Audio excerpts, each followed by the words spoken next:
वैसे साड़ी में मैं तुमसे ज्यादा अच्छी लगती हूँ, है ना? खैर, तुम क्यों एक्सेप्ट करोगी?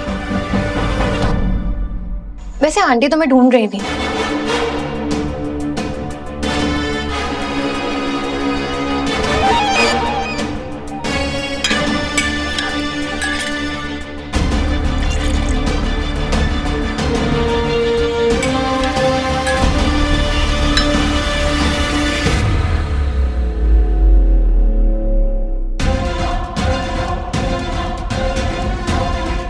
कालिंदी ने हमें जानबूझकर बाहर भेजा क्या?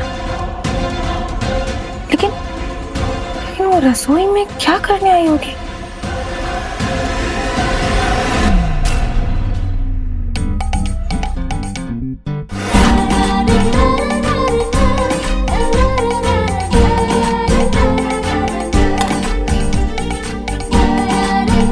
कल जो हुआ उसे भूल जाओ ना।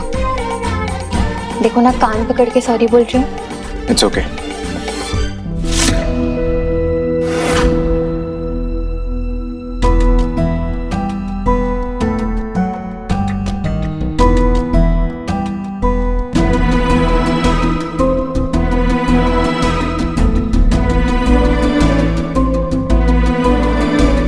एक मिनट, मैं तुम्हारे लिए यहाँ आई हूँ, तुम कहाँ जा रहे हो? नीचे सब नाश्ते पे इंतजार कर रहे हैं मेरा। बैठ दो, इधर आओ तुम मेरे साथ। कालिंदी। हाँ हाँ, बैठो बैठो। देखो, अगर तुम चले जाओगे तो मैंने जो इतनी मेहनत से तुम्हारे लिए ब्रेकफास्ट बनाया उसका क्या होगा? देखो, केतकी ने जो तुम्हारे लिए नाश्ता बनाया होगा उसमें तो सिर्फ नमक मिर्ची होगा, लेकिन जो मैंने बनाया है उसमें मेरा प्यार भी।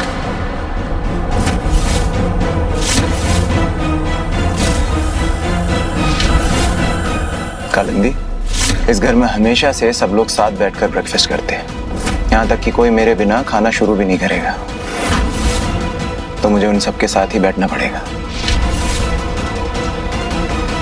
और तुम चाहो तो तुम आ सकती हो।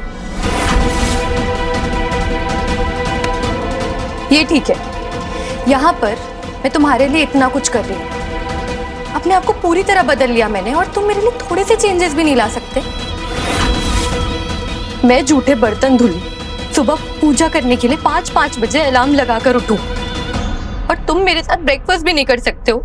यार कालिंदी, तुम हर बात पे रोना शुरू मत किया करो। चलो आप साथ में बैठ के ब्रेकफास्ट करते हैं।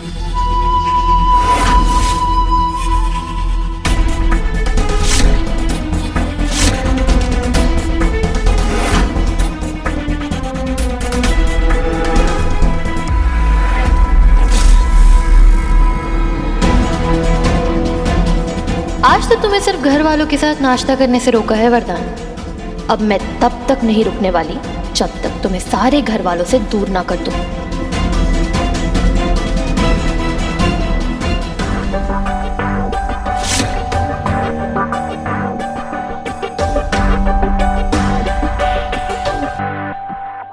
वैसे साले साहब से एक बार पूछ लिया जाए कि वो नाश्ता करने आने वाले हैं या नहीं। नहीं मतलब ये सामने रखा हुआ नाश्ता मैं बड़े दुख भरी निगाहों से घूर के देख रहा है, और ये गर्मा गर्म पूड़ियों का दर्द तो हमसे देखा ही नहीं जा रहा है। हाँ?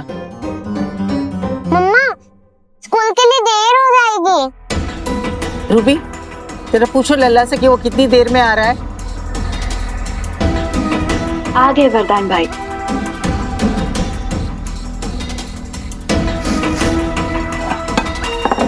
जय सिया राम। जय सिया राम। बड़ी देर कर दी लल्ला आने में, हम कब से तुम्हारा इंतजार कर रहे हैं। लोग नाश्ता कर लीजिए कालिंदी, और मैंने कर लिया है। कम से कम बता तो देते, और पहले तो कभी आपने अकेले नाश्ता नहीं किया। आदत डालो वरुण, इस घर में अब से बहुत कुछ ऐसा हो रहा है जो पहले कभी नहीं हुआ।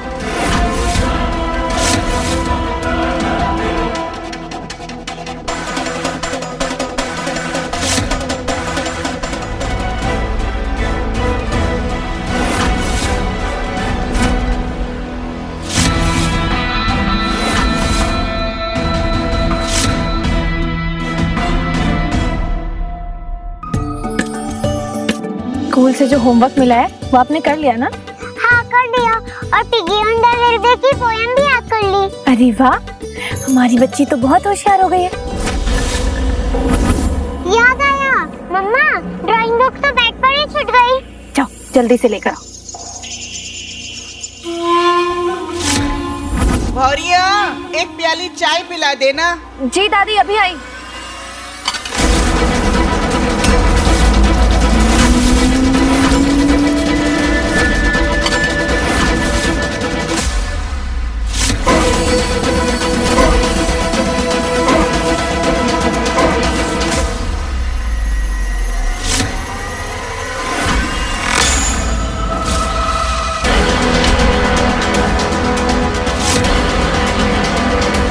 कहा था ना, कल सुबह पता चल जाएगा मुंह के बल कौन गिरता है।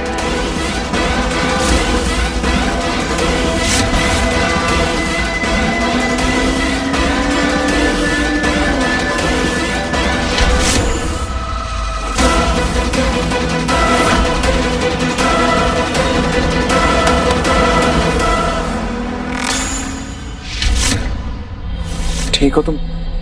चोट तो नहीं आई ना तुम्हें?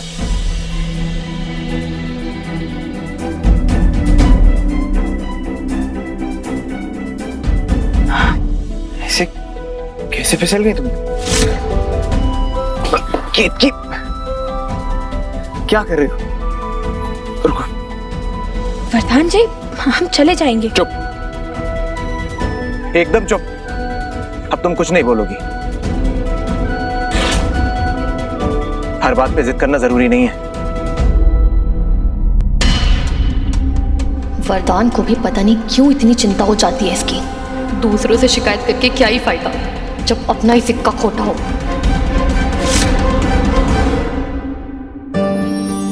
वरदान जी,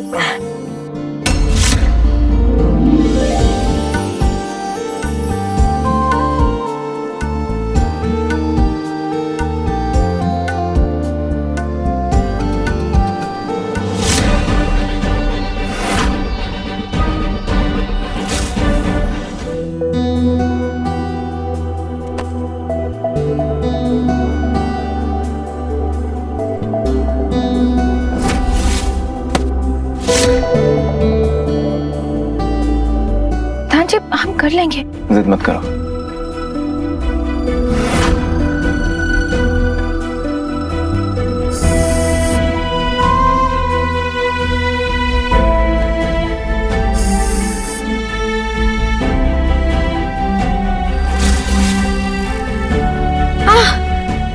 अरे क्या हो गया? क्या हुआ? इसका पैर फिसल गया था। अरे केत की भाभी फिसल गई, चोट लगे उन्हें, जल्दी आइए। अरे क्यों इतनी जल्दबाजी करती हो भौरिया? अरे मिट्टी अगर चलते चलते कहीं गिर भी गई तो समझ में आता है, और अगर मिट्टी की मम्मी भी गिरने लगी तो समस्या हो जाएगी ना। चोट तो नहीं लगी ना कहीं तुम्हें? नहीं नहीं दादी, हम ठीक हैं। वो पता नहीं कैसे अचानक चलते चलते फिसल गए। लगता है किसी की बुरी नजर लग गई।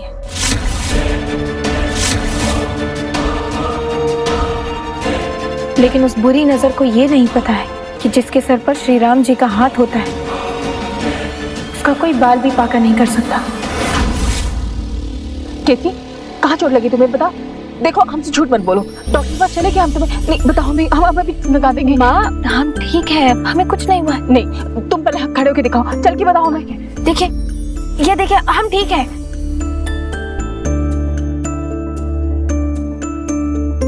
वरदान भैया, भैया ये ऑफिस की कुछ पेमेंट्स आई हैं, ये रिलीज करनी।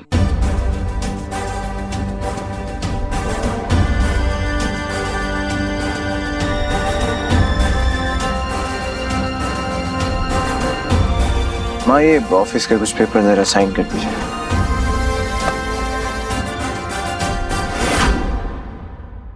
ऑफिस के पेपर्स पर इनके साइन क्यों चाहिए? कहीं ऐसा तो नहीं कि वरदान ने सब कुछ इनके नाम पर कर रखा है?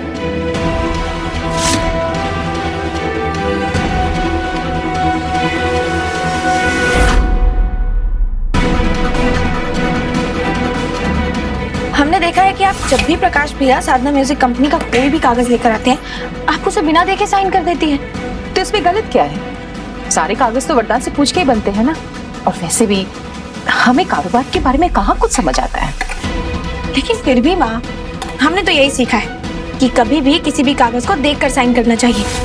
आजकल जमाना बहुत खराब है। क्या हुआ माँ, साइन कर दीजिए। प्रकाश, बेटा ये 50 लाख का बिल ये किसके लिए है बेटा?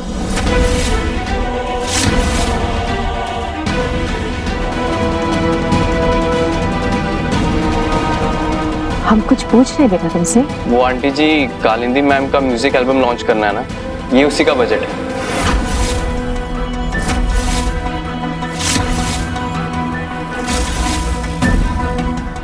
लाख?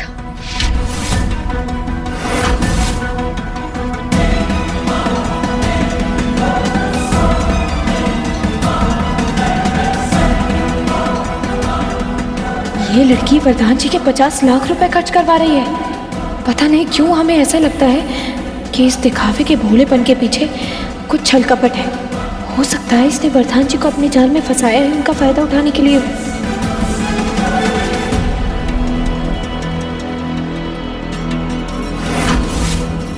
माँ, लेकिन आज तक आपने कभी बिजनेस के अकाउंट्स के लिए मुझसे कोई सवाल नहीं किया। दुख भी इसी बात का है। हमें बहुत पहले से ही सवाल शुरू कर देने चाहिए थे। आंटी एक मिनट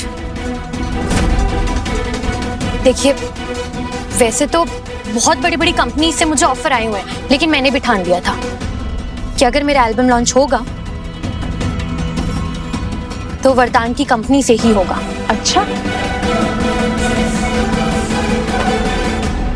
जब तुम्हें इतनी बड़ी बड़ी कंपनियों से बुलावा आता है, यानी कि तुम तो बहुत अच्छा गाना गाती होगी, है ना? जी, ये तो बस भगवान की कृपा है जो इतना टैलेंट दिया। तब तो हम सब तुम्हारी कला देखना चाहेंगे। चलो, हम सबको कुछ गा के सुना दो।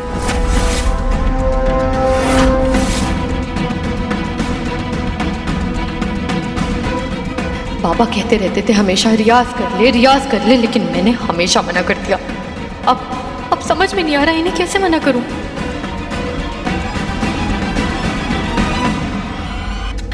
आंटी अभी कैसे गाना गाऊं? वो क्या है ना, मैं प्रोफेशनल सिंगर हूँ, तो मुझे सिर्फ माइक पर ही गाने की आदत है, नहीं तो मैं गा देती। माइक का प्रबंध करना कौन सी बड़ी समस्या है, अभी ले आते हैं। और सिर्फ माइक ही क्यों, पूरा लाउड स्पीकर ले आते हैं। आइए जीजा जी, चल।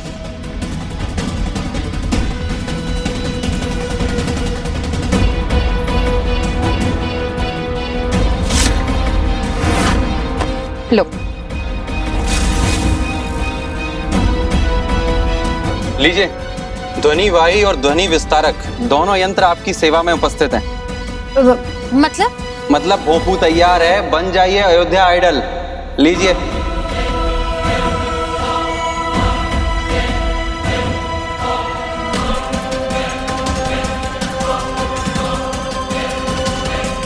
माँ, इस सब की क्या जरूरत है? जब रिकॉर्डिंग होगी तो रिकॉर्डिंग सुन लीजिएगा आप लोग। तुम गाओ गाओ। पर वो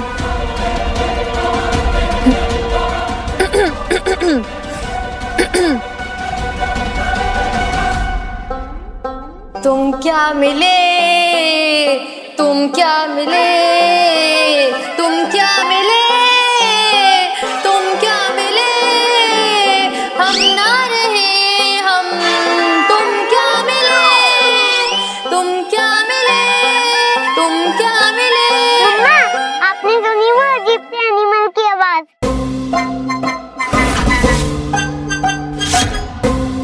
ऐसा लग रहा है कि बाहर कोई डंकी आ गया है। मीठी,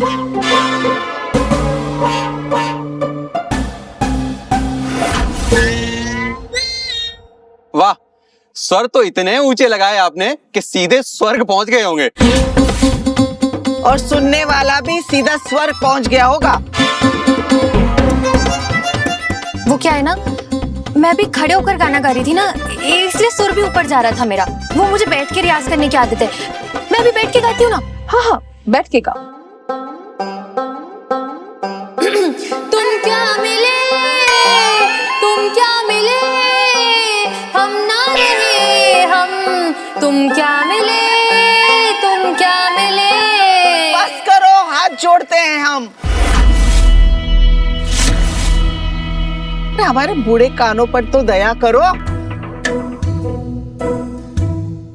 आप बैठी हैं या गला बैठा है, समझ नहीं आया।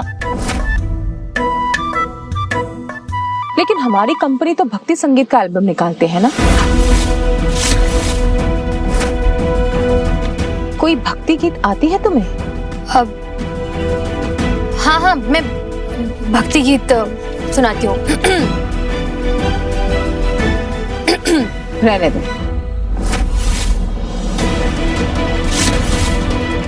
जिसके मन में भक्ति ही ना हो, वो क्या भक्ति गीत सुनाएगा? सुनना चाहती हो भक्ति गीत किसे कहते हैं?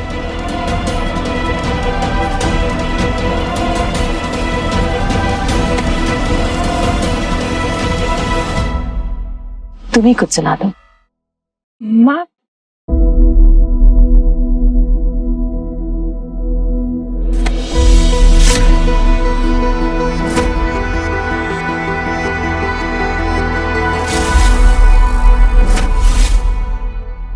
राम सिया राम मेरे राम जय जय राम, राम सिया राम मेरे राम कण कण राम, राम स्मरण में हर क्षण बिताए, रघुकुल रीति को फिर से चलाए, राम खुले नैनन का सपना ऐसा अनोखा बंधन अपना, राम सिया से हो मीठी वाणी, अमर अनंत हो उनकी कहानी, राम सिया राम मेरे राम मन मेरा, राम सिया राम मेरे राम कण कण राम।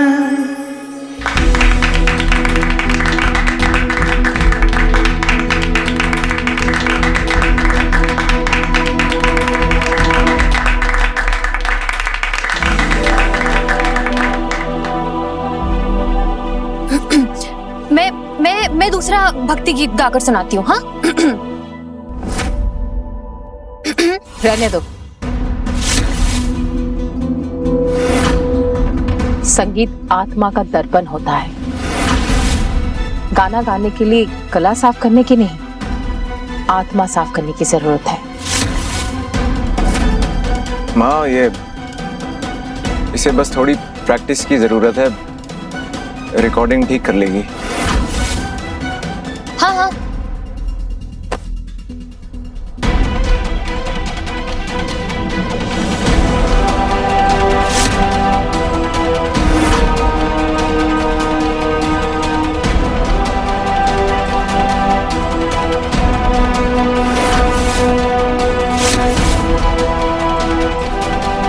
एक गलत निर्णय ने पूरे घर को बिखेर दिया।